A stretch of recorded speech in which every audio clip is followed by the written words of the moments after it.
बच्चों, हम आज पार्ट 1 वर दे जो कविता बच्चों सूर्यकांत त्रिपाठी निराला द्वारा लिखी गई है। इस कविता को पहले पढ़ते हैं और उसका अर्थ लिखते हैं। वर दे वीणा वादनी वर दे, प्रिय स्वतंत्र रव, अमृत मंत्र नव भारत में भर दे। अब इसका संदर्भ लिखते हैं।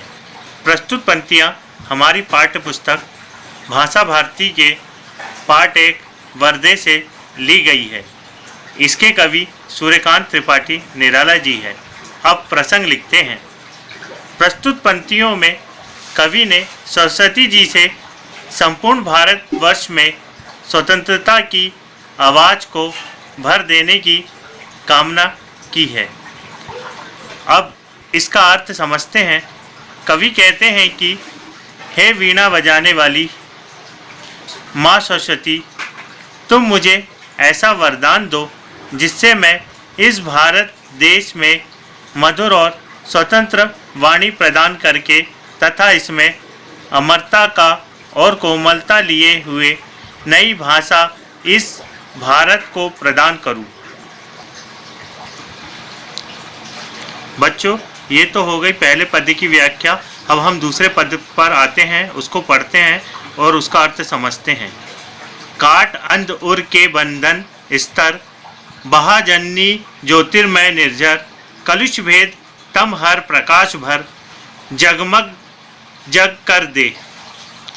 संदर्भ इसका पूर्वानुसार होगा। प्रसंग इसका लिखते हैं। प्रस्तुत पंक्तियों में कवि ने ज्ञान की ज्योति से पूरे संसार को चमकाने की इच्छा व्यक्त की है। अर्थ इसका समझते हैं। कवि कहते हैं कि हे माँ, केवल मनुष्य के हृदय में जो अंधकार के विभिन्न प्रकार के बंधन हैं, उन्हें तुम समाप्त करके इन अज्ञान अंधकारों से मुक्त कर दो। उनके हृदय में ज्ञान रूपी झरना बहा दो। उनके मन में जो भी विकार हैं उन्हें मिटा दो और सभी के मन में ज्ञान का प्रकाश भर दो, जिससे संपूर्ण संसार जगमग हो जाए। आइए हम अब कविता के तीसरे पद को पढ़ते हैं और उसका अर्थ समझते हैं। नव गति नव लय, ताल छंद नव, नवल कंठ नव जलद मंद्र रव, नव नव के नव विहंग वृंद को नव पर नव स्वर दे। संदर्भ इसका पूर्वानुसार होगा। इसका प्रसंग लिखिए। इन पंक्तियों में कवि ने संपूर्ण समाज में नयापन लाने की कामना की है। अब इसका अर्थ लिखते हैं।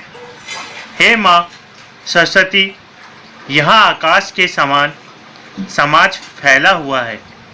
इसमें नए कवि, नए पक्षी जो चहकते हुए कल्पना की उड़ान भरने के लिए तैयार है।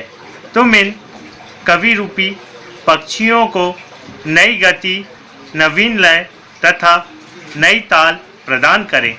इन्हें नए नए पंख, कल्पना शक्ति और ऊंची उड़ान भरने योग्य बना दे। उनके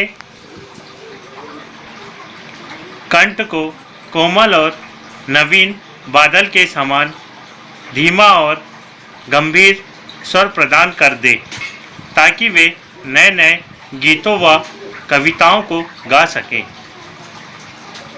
बच्चों, इस कविता से यह सार निकलता है कि कवि ने देवी सरस्वती की वंदना की है। कवि माँ सरस्वती से नव निर्माण हेतु वर मांगते हुए समूचे संसार को आलोकित करने की प्रार्थना कर रहा है।